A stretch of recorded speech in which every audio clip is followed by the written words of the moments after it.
The shuttle broke through the atmosphere of Axios Prime, and Jake Morrison pressed his face against the window to get a better look. The planet below was covered in purple oceans and silver cities that gleamed like jewels. Floating above it all was the Stellar Defense Institute, a massive space station that looked like a crystal crown spinning slowly in orbit. Jake had seen pictures, but nothing prepared him for the real thing. It was beautiful and terrifying at the same time. He leaned back in his seat and checked his gear one more time. The black rifle case lay secured beside him, containing his modified Barrett M82A1. The weapon had been with him through 3 tours, and he trusted it more than anything else in the universe. Some of the other Marines had laughed when he insisted on bringing it. They said energy weapons were the future. Jake figured the future could wait until he knew it worked. The shuttle docked with a gentle thud and the door hissed open. Jake grabbed his bags and stepped into the reception hall. He stopped dead in his tracks. The room was filled with aliens. He had seen them on video calls and briefings, but standing among them was different. A group of reptilian creatures with scales that shifted colors stood near the far wall. Beings made of living crystal refracted light in rainbow patterns. Insect-like aliens with multiple arms clicked and chittered to each other. There must have been 20 different species, and Jake was the only human. A tall reptilian alien approached him. Its scales were deep red, and it wore an instructor's uniform. "You are the human," it said in perfect English, though its mouth barely moved. The translation implant in Jake's ear did most of the work. "I am Instructor Valrex. Follow me."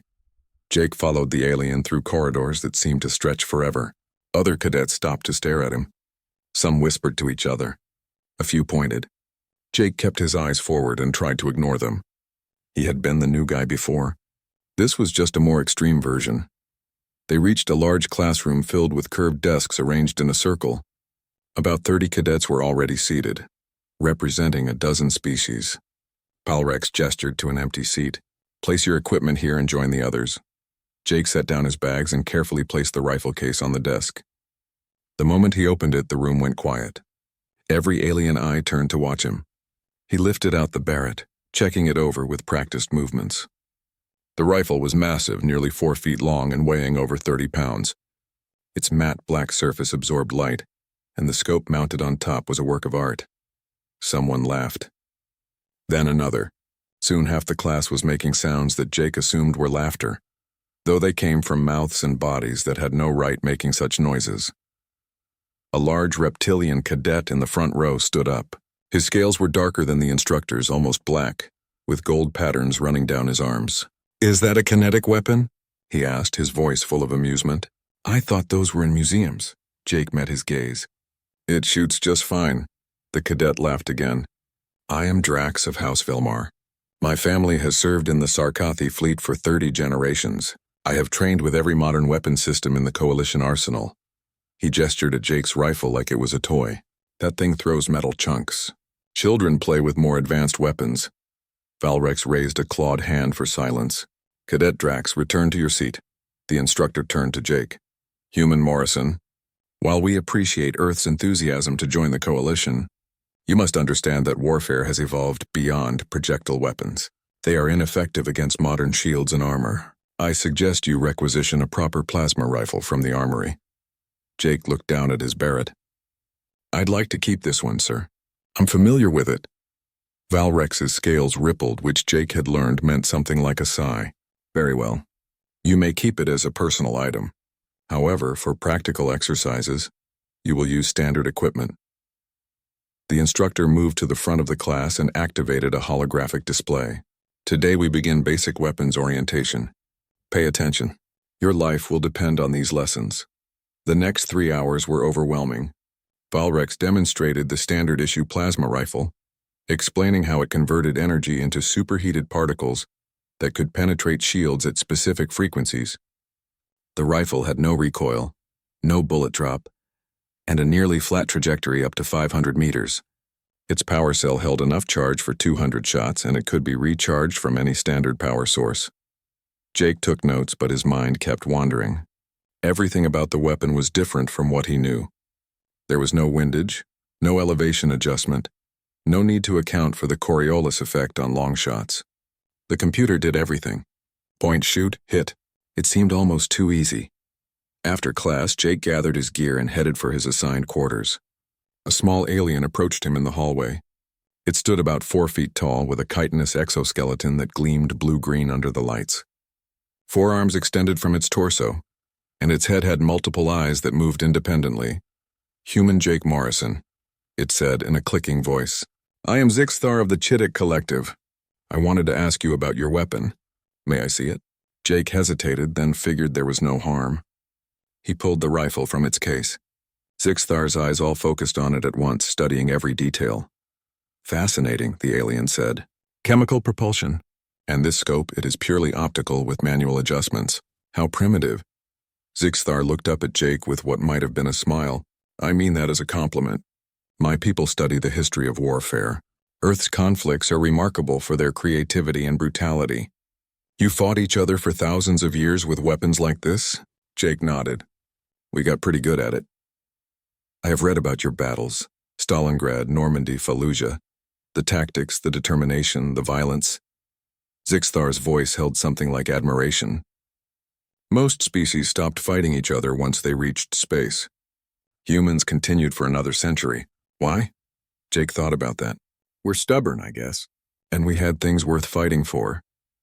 "Or perhaps," Zixthar said, "you simply understand war better than species who forgot how to fight without technology." The alien handed back the rifle. "I would like to learn more about human warfare if you are willing to teach me." "Sure," Jake said. "I could use a friend here." Zixthar's exoskeleton clicked happily. "Excellent. I will see you tomorrow, human Jake Morrison." That evening, Jake met with Lieutenant Commander Lisa Grant in her office. She was the human liaison officer, assigned to help Earth's first cadets adjust to life in the Coalition. She was in her 40s with short gray hair and sharp eyes that missed nothing. "How was your first day?" she asked. "They think I'm a joke," Jake said honestly. "They laughed at my rifle," Lisa nodded. "I expected that.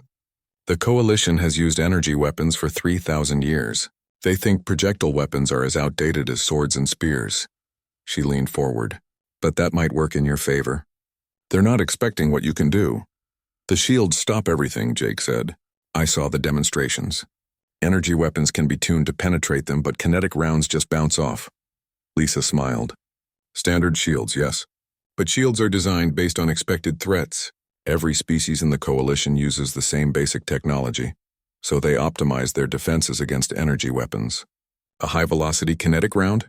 They haven't had to worry about that in centuries." She slid a data pad across the desk. "I pulled some research. Shield frequency modulation is designed to stop particles and energy beams, but a solid slug with enough kinetic energy? The physics are different." Jake picked up the pad and scanned through the technical data. His understanding of alien technology was limited, but he could read the energy dispersion charts. "So you're saying it might work?" "I'm saying it's possible. The shields weren't designed with kinetic weapons in mind because nobody uses them anymore. They optimized for the wrong threat." Lisa stood up and walked to the window. The planet below rotated slowly beneath them. "In 3 weeks, you'll face the gauntlet. It's a combat simulation that tests everything you've learned. Teams of 5, hostile environment, multiple objectives. Every cadet in your class will be trying to prove themselves. And I'll be trying not to embarrass Earth," Jake said. "You'll be trying to survive," Lisa corrected. "These aliens have trained their whole lives for this. They're faster, stronger, and more experienced with Coalition technology than you'll ever be. Your only advantage is that you know things they've forgotten." She turned to face him. "Use that rifle, Jake. Show them that old doesn't mean obsolete. Show them that humans belong here." Jake stood and saluted. "Yes, ma'am." Back in his quarters, Jake cleaned his rifle with careful precision. Each part was removed, inspected, and cleaned before being reassembled. It was a ritual that calmed his mind and focused his thoughts. Around him, the space station hummed with alien life and technology he barely understood, but the rifle in his hands was familiar. It was real. It was something he could trust. He thought about what Lisa had said. The aliens had forgotten how to fight without shields and computers. They had become dependent on technology that made warfare almost clinical. But Jake had learned to shoot in the mountains of Afghanistan, where the wind could change in a second and a target might be moving at 1,000 yards. He had learned.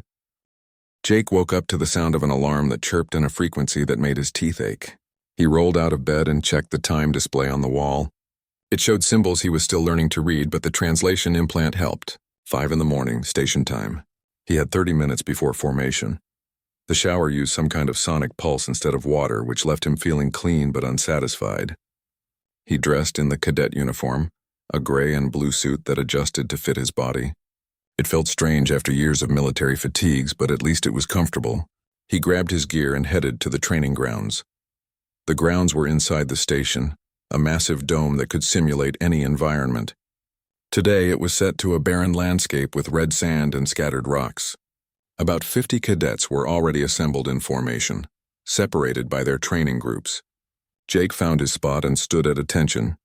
Instructor Valrex appeared, his scales bright in the artificial sunlight. Today you begin learning how modern warfare actually works. What you knew before coming here is useless, forget it. You are starting from zero. Jake felt the words like a punch, but he kept his face neutral. Around him, other cadets stood confidently. They had trained for this their whole lives. He was the outsider, the primitive, the one who brought an antique to a modern war. The morning was spent on basic shield operation. Each cadet received a personal shield generator that clipped to their belt. When activated, it created an energy field around the body that could stop most weapons fire. Valrex demonstrated by shooting a plasma rifle directly at his chest. The bolt dissipated against the shield in a shower of sparks. Shields operate on frequency modulation, the instructor explained. Each shield can be tuned to different frequencies to defend against specific weapons. However, this takes time and tactical awareness. In combat, you must identify the enemy's weapon frequency and adjust accordingly. Jake activated his shield and felt a slight tingle across his skin. The generator hummed quietly at his hip. He tried to imagine fighting with this technology. No need for cover or concealment. Just stand in the open and shoot until someone's shield failed or they adjusted to the wrong frequency. Human Morrison, Valrex called out. Step forward. Jake moved to the center of the training area. The instructor held up a plasma rifle. Activate your shield to standard defensive frequency alpha. Jake adjusted the controls on his belt.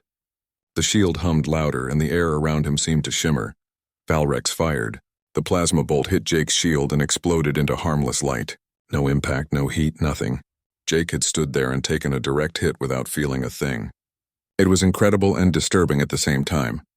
Now adjust to frequency beta, Valrex ordered. Jake made the adjustment. This time when the instructor fired, the bolt penetrated his shield and struck his chest. The training setting meant it felt like a hard punch instead of burning a hole through his body. But the point was clear. Wrong frequency meant death. This is why projectile weapons failed, Valrex said to the class. They cannot adjust frequencies. They cannot penetrate modern shields with sufficient force. They are relics of a primitive age. The instructor looked at Jake. No offense to your species, Human Morrison. You simply have not evolved your warfare technology yet. Jake wanted to argue, but he held his tongue. Let them think what they wanted. He would prove them wrong eventually. The afternoon brought tactical instruction from Professor Kellen, a vexer who looked like a walking crystal sculpture. The professor's body refracted light, making him appear to shift colors as he moved. His voice sounded like wind chimes. Warfare in the Coalition follows established principles, Kellen explained. Shield technology has created a new paradigm. Battles are won by superior frequency modulation, better energy management, and tactical positioning. The days of hiding behind rocks and shooting blindly are over. Jake raised his hand. What about the value of cover and concealment? Kellen's crystalline head turned toward him. Cover is irrelevant when shields can stop any weapon. Concealment is pointless when sensors can detect heat signatures, movement, and energy fields from kilometers away. We do not fight like primitives, human. We fight with technology and intelligence. But what if the technology fails? Jake asked. What if the power runs out or the systems are damaged? Then you have failed in your energy management and tactical planning, Kellen said flatly. Such failures are the mark of an inferior warrior. A proper Coalition soldier never finds themselves without power or functional equipment. Jake thought about the dozen times his equipment had failed in combat. Dead batteries, broken radios, jammed weapons. Murphy's Law was universal, apparently. Except here where everyone thought their technology was perfect. The class moved to tactical simulations. Holographic environments appeared in the dome, showing urban combat scenarios. Teams of cadets worked through the exercises. advancing in formation with shields active and weapons ready. They moved down the center of streets, ignoring side alleys and windows. They stood in open plazas without seeking cover. It went against every instinct Jake had developed over years of combat. When it was his turn, Jake tried to move tactically. He used walls for cover, checked corners, and avoided open areas. His team members looked at him like he was insane. "Human Morrison," Kellen's voice echoed across the dome. "Why are you hiding behind that wall?" "Taking cover, sir," Jake replied. "From what?" "Your shield is active. The wall provides no additional protection and limits your field of fire. Step into the open where you can engage targets effectively." Jake forced himself to step away from the wall. It felt wrong, like walking into an ambush. But his shield held, and the simulated enemies couldn't penetrate it. He completed the exercise, but something nagged at him. This wasn't combat. It was a shooting gallery where everyone was invincible until their battery ran out. That evening, Zixthar found Jake in the library. The Chittick carried a datapad covered in notes and diagrams. "I have been researching human military tactics. Fascinating. Completely insane, but fascinating." Jake smiled. "Which tactics?" "All of them," Zixthar said, settling into a chair designed for his species. "You fought without shields, so you created elaborate systems of trenches and fortifications. You fought without energy weapons, so you developed tactics around ammunition conservation and supply lines. You fought without advanced sensors, so you mastered camouflage and deception." The alien's multiple eyes focused on Jake. "You fought as if you could die at any moment because you could. This shaped everything. And here?" Jake asked. "Here, combat is elegant, refined, almost civilized."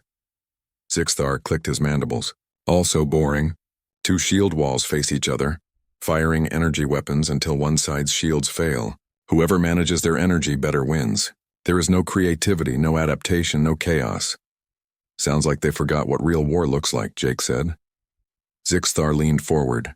"Tell me about this rifle of yours. How does it work?" Jake spent the next hour explaining ballistics. He talked about bullet drop and wind drift, about the Magnus effect and how spin stabilized the projectile.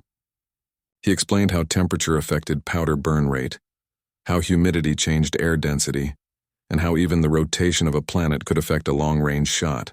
Zixthar absorbed it all, asking questions that showed a sharp tactical mind. "So you must calculate all of this mentally?" the alien asked.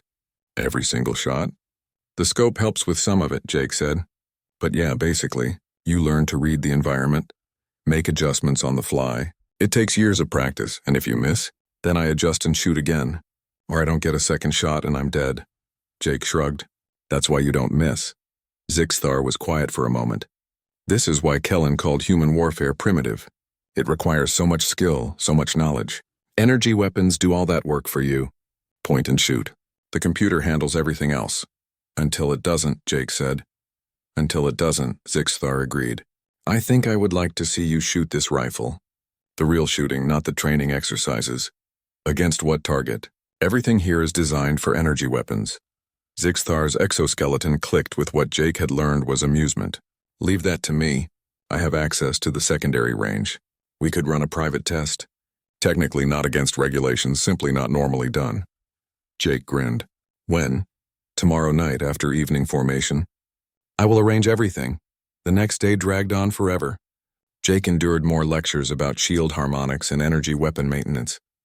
He practiced with the plasma rifle, getting comfortable with its weight and balance. It was so light compared to his Barrett. No recoil at all. Just point, press the trigger, and watch the target disappear in a flash of superheated plasma. During break, Drax approached with two other Sarkathi cadets.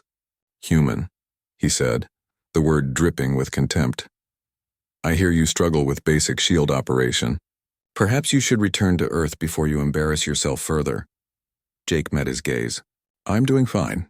"Fine for a primitive, perhaps," Drax smiled, showing too many teeth. "I look forward to the gauntlet. It will be educational to see how quickly you are eliminated. My team will personally ensure you understand your place in the coalition hierarchy." "Looking forward to it," Jake said calmly, though his hands wanted to form. The announcement came during morning formation. Instructor Valrex stood before the assembled cadets, his red scales gleaming under the dome's artificial sun. His voice carried across the training ground with natural authority. "In 2 weeks you will face the gauntlet. This is the final examination that determines whether you graduate from basic training or repeat the entire program. He paused, letting the weight of his words sink in. The gauntlet is not a simulation. It is not a game. Every year, cadets are seriously injured. Some die. The automated systems are designed to kill, and they do not care about your species, your family name, or your potential. You survive through skill, teamwork, and the application of everything you have learned here. Jake felt his heart rate increase. Around him, other cadets shifted nervously. Even Drax, always so confident, stood a bit straighter. Valrex continued. You will be divided into teams of 5. Each team will be dropped into a hostile environment spanning 50 square kilometers. There are 3 strategic objectives you must capture and hold. Automated defense systems will engage you on site. Other teams will be competing for the same objectives. Your enemies will be both the environment and each other. The instructor activated a holographic display showing the environment. It was an urban warfare zone, a massive city filled with ruined buildings, defensive turrets, and shifting terrain. Jake studied it carefully, noting choke points and high ground. Old habits from Afghanistan and Iraq surfaced automatically. The gauntlet runs for 48 hours, Valrex said. You will have limited supplies, no resupply, and no extraction until time expires, or all objectives are secured. Your performance will be monitored and graded. The top 3 teams will receive honors designation. The bottom 3 teams will face remedial training. Any team that suffers total elimination will be required to repeat basic training entirely. He looked across the cadets. Team assignments will be posted tonight. You will have 1 week to prepare with your assigned team. Use that time wisely. Your life may depend on the soldier standing beside you. That evening, Jake checked the assignment board with growing anxiety. He found his name listed under Team 7. His teammates were Zixthar, which was good news. Then Pristal, a Vexer medic he barely knew. Kale, a Neru he had never spoken to. And Yara, a Sarkathi female who had made it clear she thought humans were barely above animals. The first team meeting was tense. They gathered in a small conference room and Yara immediately took control. I am team leader. My combat scores are highest and I have 2 years more training than any of you. Works for me, Jake said. He didn't care about rank. He cared about not getting killed. Yara looked at him with cold reptilian eyes. You will follow my orders exactly. No human improvisation. No primitive tactics. You will use standard coalition equipment and fight according to proper doctrine. Is that understood? Understood, Jake said. Zixthar clicked his mandibles. What about Jake's rifle? It has proven effective in testing. Testing against static targets, Yara snapped.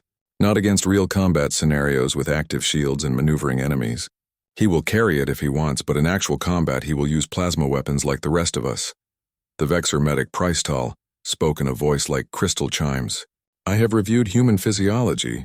You are more fragile than most coalition species. I will need to adjust my medical protocols for your biology. I heal pretty much like everyone else, Jake said. Just keep the bleeding stopped and I'll be fine. Kale the Neru spoke for the first time.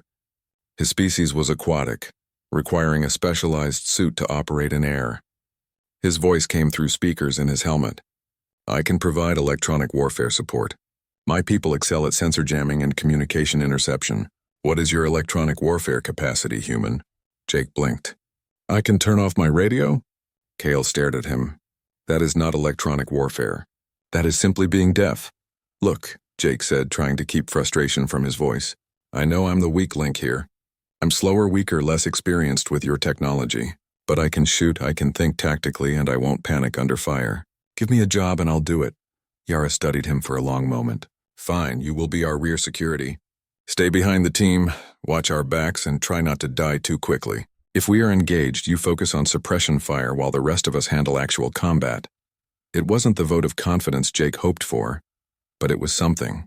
They spent the next hour reviewing the gauntlet map and discussing strategy. Yara's plan was straightforward. Advance quickly to the nearest objective, secure it with superior firepower, then move to the next. Simple, aggressive, and exactly what every other team would do. After the meeting, Zixthar pulled Jake aside. She does not respect you. I noticed, Jake said. She is a good soldier but thinks in straight lines. The gauntlet requires flexibility, adaptation, the kind of thinking humans excel at. Zixthar's multiple eyes fixed on Jake. When the time comes, You must do what you know is right even if it contradicts her orders. That's a good way to fail as a team, Jake said. Perhaps. Or perhaps it is the only way to succeed. The Chittick scuttled away, leaving Jake alone with his thoughts. The next few days were intense preparation. Yara drilled them relentlessly on formation movements, shield coordination, and frequency modulation. They practiced in simulated urban environments, clearing buildings and engaging holographic enemies. Jake followed orders, used the plasma rifle he was assigned, and tried to learn the coalition way of fighting. But at night, he cleaned his Barrett and studied the gauntlet map. He identified firing positions, calculated ranges, and marked choke points. He prepared range cards like he had done in the Marines, noting distances and environmental factors for every major landmark. It was old-fashioned, time-consuming, and completely unnecessary according to coalition doctrine. But it made him feel ready. Lisa Grant called him to her office 3 days before the gauntlet. She looked worried. "I heard about your team assignment. Yara is good, but she's also inflexible and prejudiced against humans."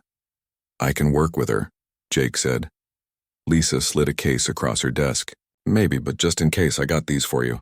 Armor-piercing rounds, special order from Earth. They're denser and faster than what you've been using. If shields can be penetrated by kinetic force, these will do it." Jake opened the case. The rounds gleamed darkly, each one precisely machined. "Where did you get these?" "Don't ask questions I can't answer," Lisa said. "Just use them wisely. And Jake, come back alive. Earth needs you to succeed here." The night before the gauntlet, Jake couldn't sleep. He lay in his bunk, thinking about everything that could go wrong.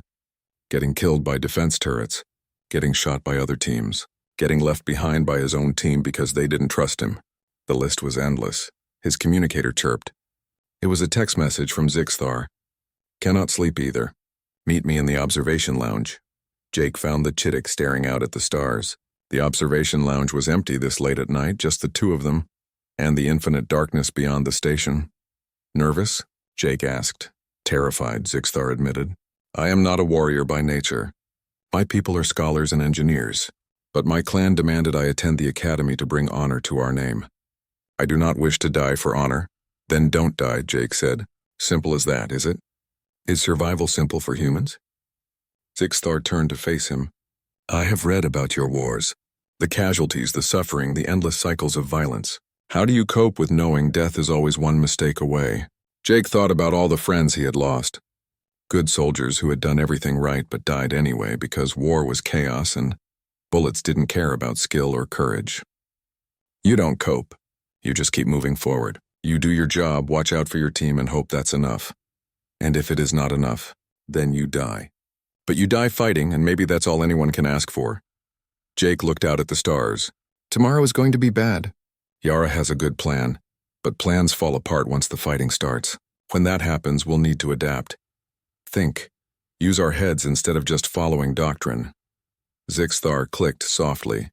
"You mean ignore orders and do what humans would do?" "I mean survive by any means necessary. If that means following Yara's orders, great. If it means doing something different, then we do something different." Jake met the alien's multiple eyes. "I need to know you'll back me up if things go sideways." "I will," Zixthar said without hesitation. "I trust you, human Jake Morrison. You think like a survivor. The others think like soldiers who believe technology will save them, but technology fails. I have read enough human history to know that when everything falls apart, the humans who survive are the ones who adapt fastest."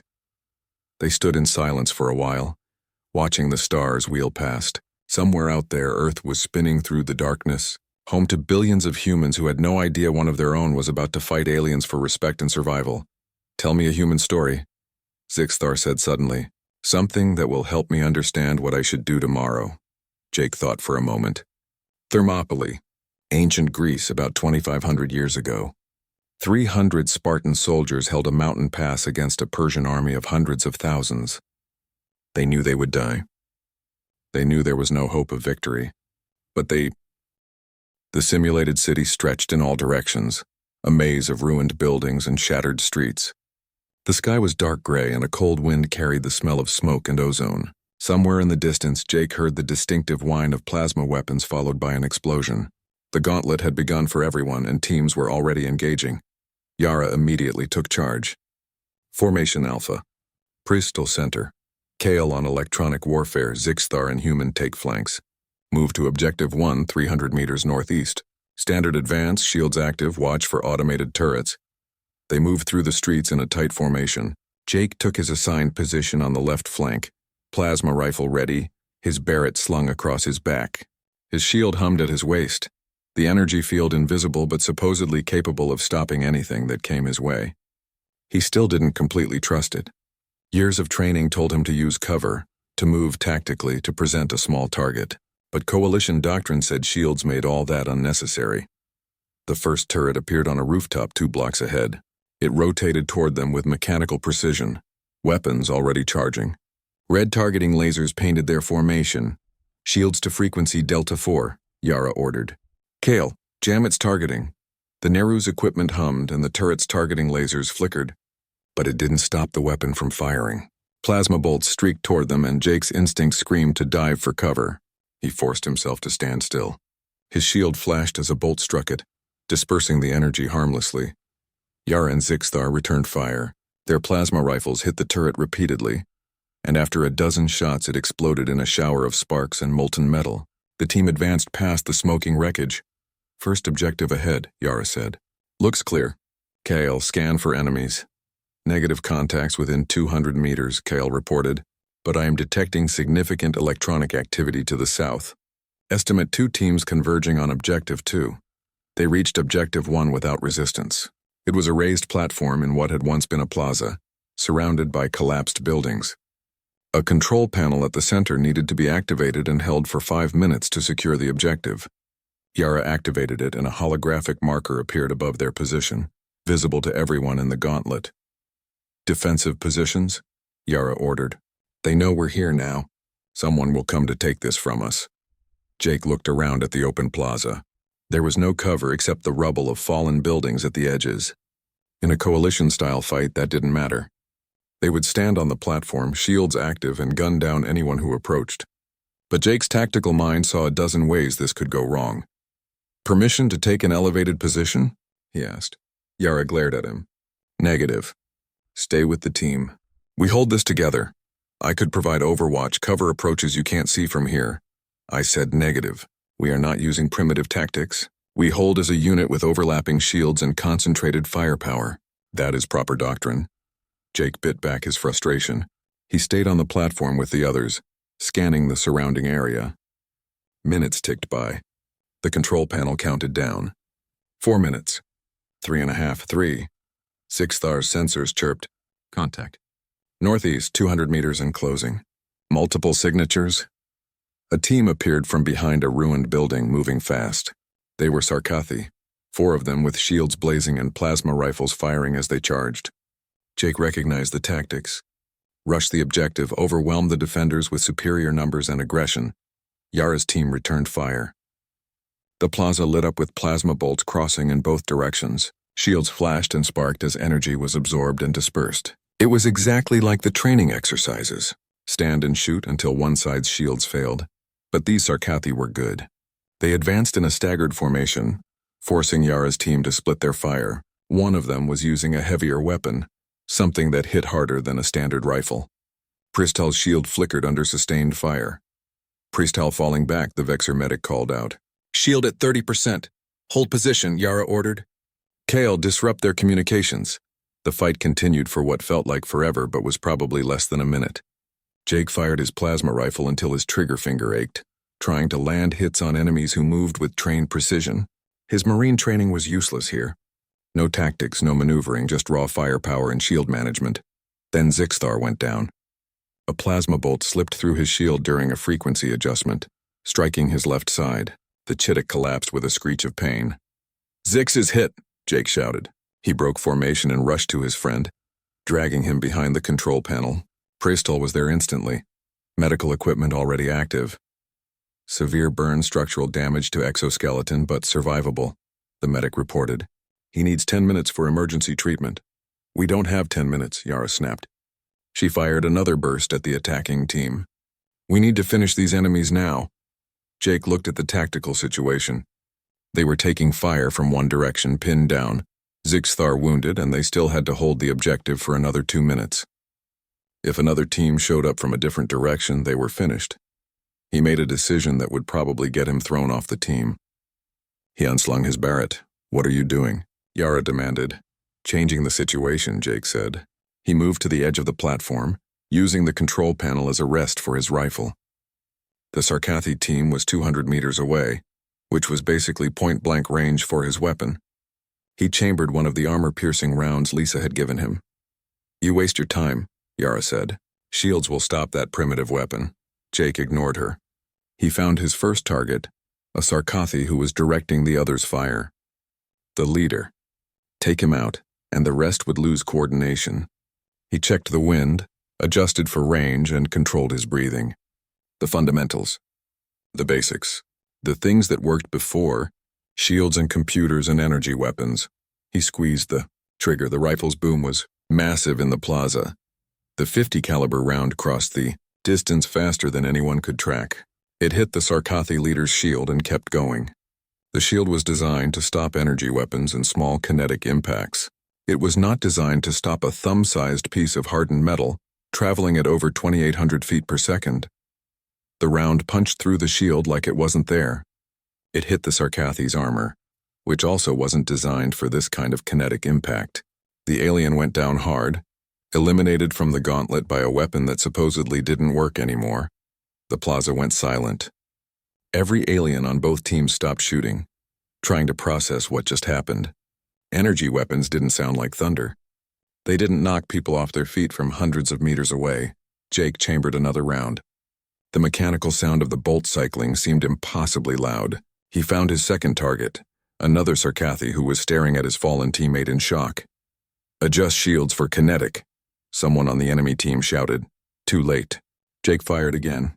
Another hit, another elimination. The remaining two Sarkathi broke and ran, retreating to cover. They had trained their whole lives for energy weapon combat. They had no idea how to fight someone who could kill them from distances they couldn't effectively return fire from. "Objective secured," the control panel announced. "Team 7 controls Objective 1. Yara turned to Jake, her reptilian face unreadable. For a long moment she said nothing. Then quietly she spoke. "That should not have worked." "Shields stop kinetic weapons." "They stop expected kinetic weapons," Jake said, lowering his rifle. "Small arms fire, shrapnel, things moving at velocities shields were designed for.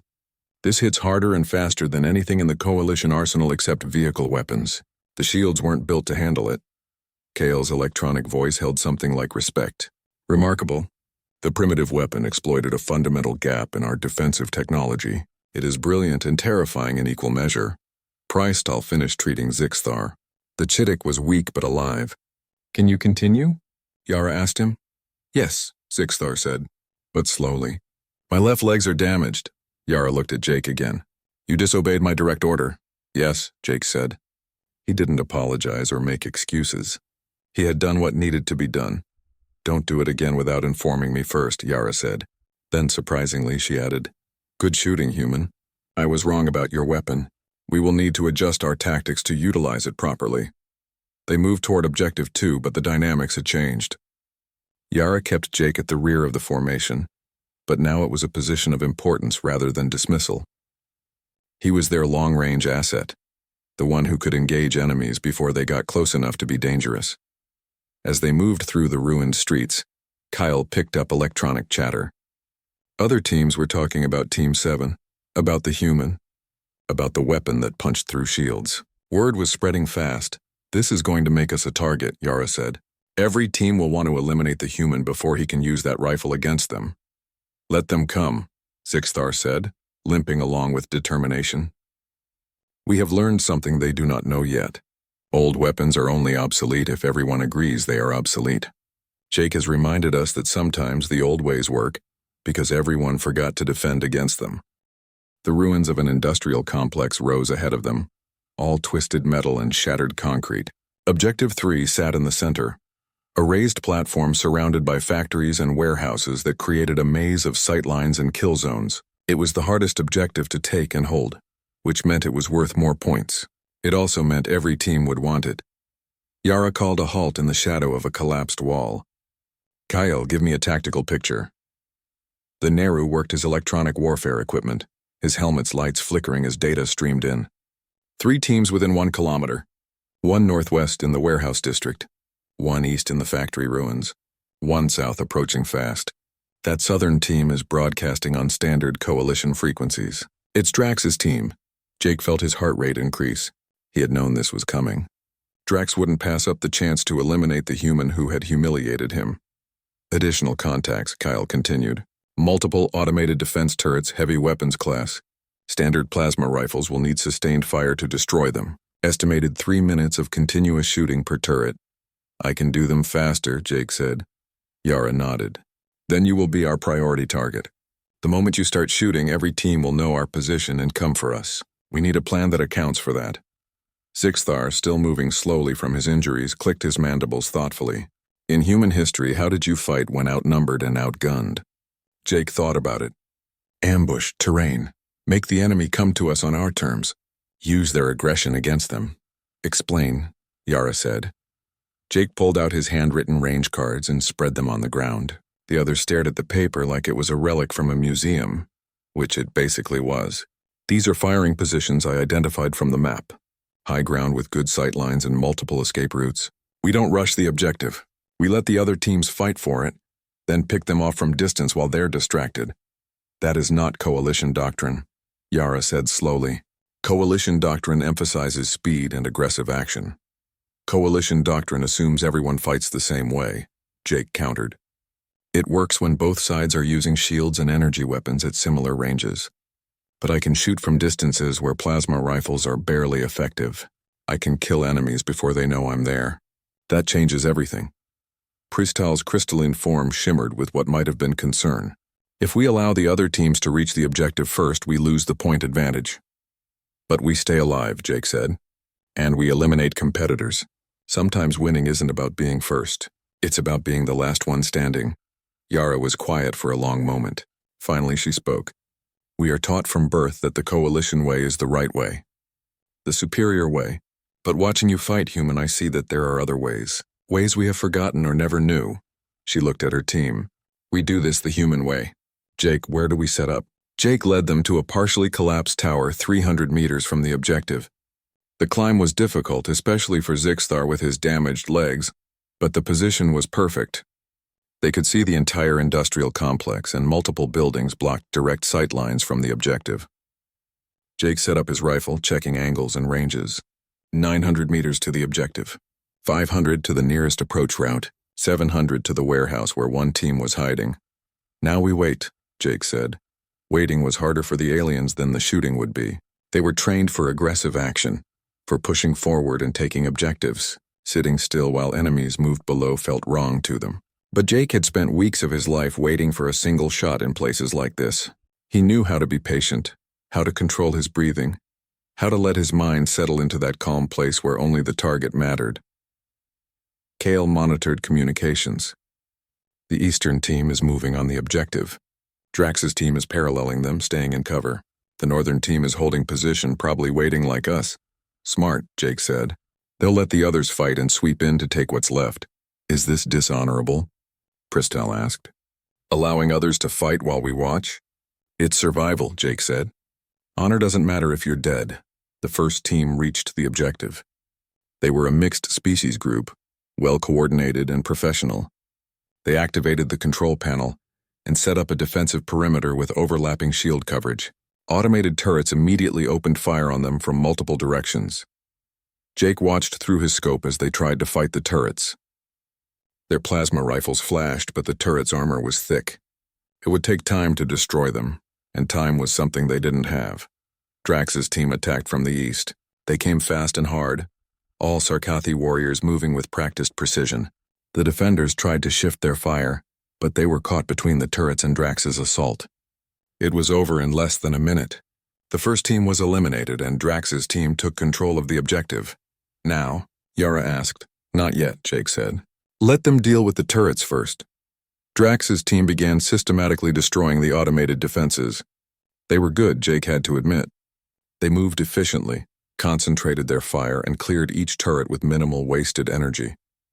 But they were also focused entirely on the threats directly in front of them. They weren't watching for long-range attacks. Jake ranged the first Sarkathi warrior. 873 meters, slight downward angle. Wind from the northwest at approximately 5 miles per hour. He made adjustments, controlled his breathing, and squeezed the trigger. The rifle's boom echoed across the industrial complex. Downrange, a Sarkathi warrior dropped, eliminated. His teammates dove for cover, shields flaring as they searched for the shooter. Jake was already tracking his second target. Another squeeze, another boom, another elimination. The Sarkathi were shouting into their communications now, trying to coordinate a response. But Jake was firing from a position they couldn't see, at a range where their plasma rifles were barely accurate. Northern team is moving, Kyle reported. They're trying to flank us. Zixthar, Pristal, watch that approach, Yara ordered. Kel, jam their communications. Human, continue engaging, Jake fired again. The third Sarkathi went down. Drax and his remaining teammate abandoned the objective and retreated into the factory ruins. They were trying to close the distance to get inside the range where Jake's advantage disappeared. They're coming for us, Yara said. Maybe 2 minutes before they reach effective range. Then we relocate, Jake said. He had already identified his next position, a warehouse roof 200 meters away. Zixthar, can you make it? I can make it, the Chittick said, though pain was clear in his voice. They moved quickly, using the buildings for cover. The northern team appeared at their old position just as they reached the new one. Jake set up and put 2 rounds into the enemy team before they realized he had moved. They retreated, shields flickering under the kinetic impacts they couldn't properly defend against. Objective 3 is unclaimed, Kale reported. Drax's team is still hunting us. Northern team is regrouping. Western team is approaching from the warehouse district. 3 teams after us, Priesthall said. We should run. No, Yara said firmly. We fight. We show them that Team 7 does not retreat. She looked at Jake. What do we need? Jake studied the tactical situation. 3 teams, all focused on eliminating him. They would coordinate, attack from multiple directions, overwhelm his position, unless he gave them a different target. We need bait. Someone to draw them out while I shoot. I will do it, Zixthar said immediately. You're wounded, Jake protested, which makes me believable bait. They will think I am vulnerable, easy prey. They will focus on me and you will punish them for that mistake. Zixthar's multiple eyes gleamed. I have read about human tactics. The sacrificial gambit. One dies so others may win. I am already injured and slowing the team. Let me be useful. Nobody's dying today, Jake said. But you can definitely draw fire. The plan was simple and insane, which made it perfectly human. Zixthar would move toward the objective, visible and apparently alone. When the enemy teams engaged him, Jake would eliminate them from long range.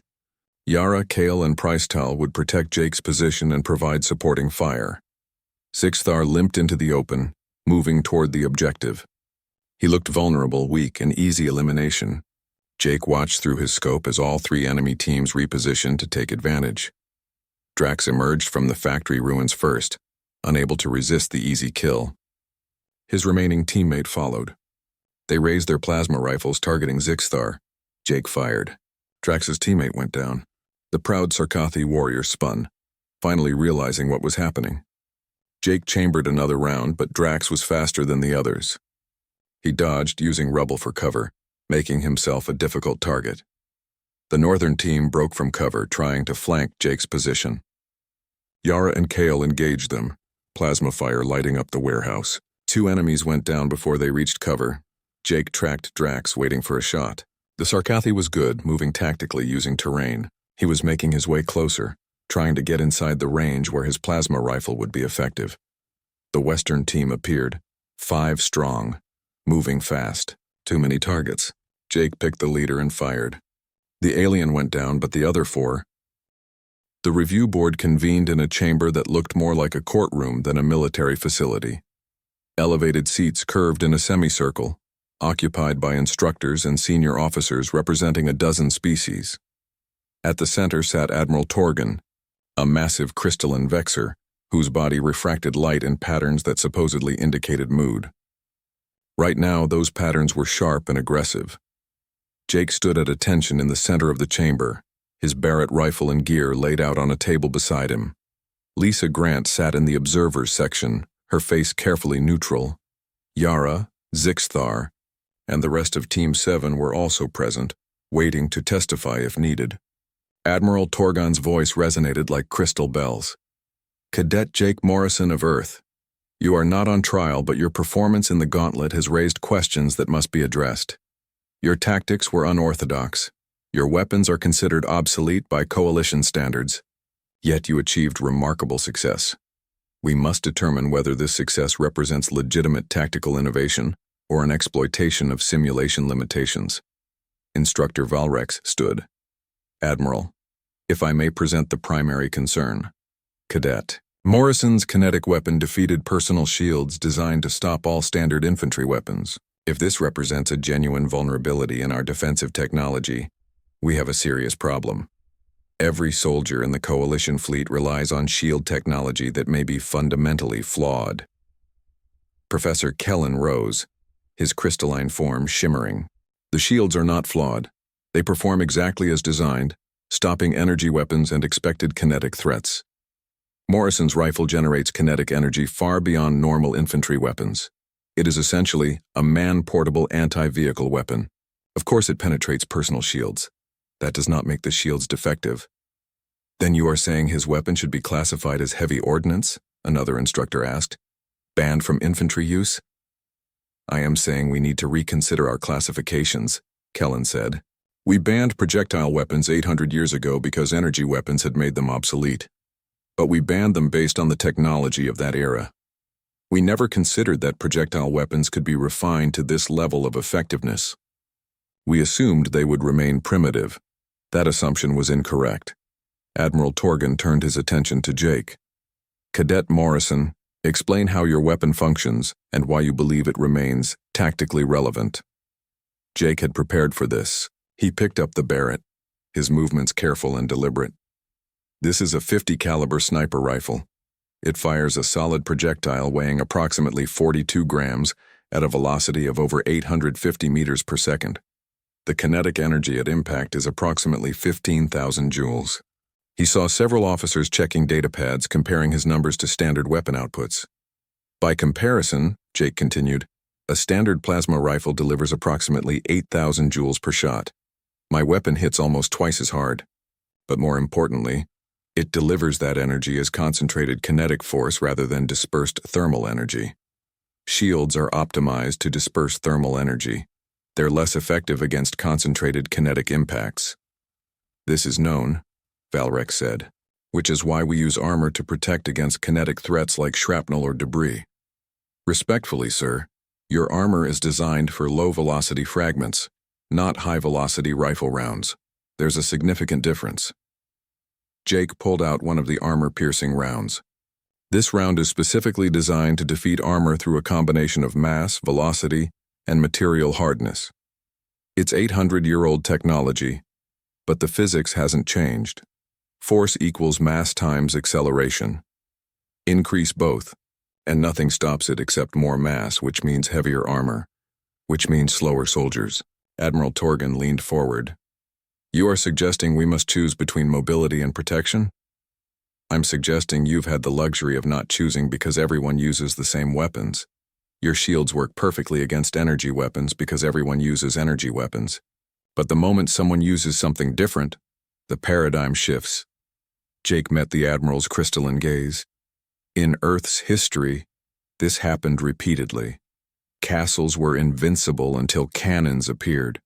Battleships ruled the seas until aircraft carriers made them obsolete. Body armor stopped pistols until armor-piercing rounds were developed. Every defensive technology eventually meets an offensive technology that defeats it.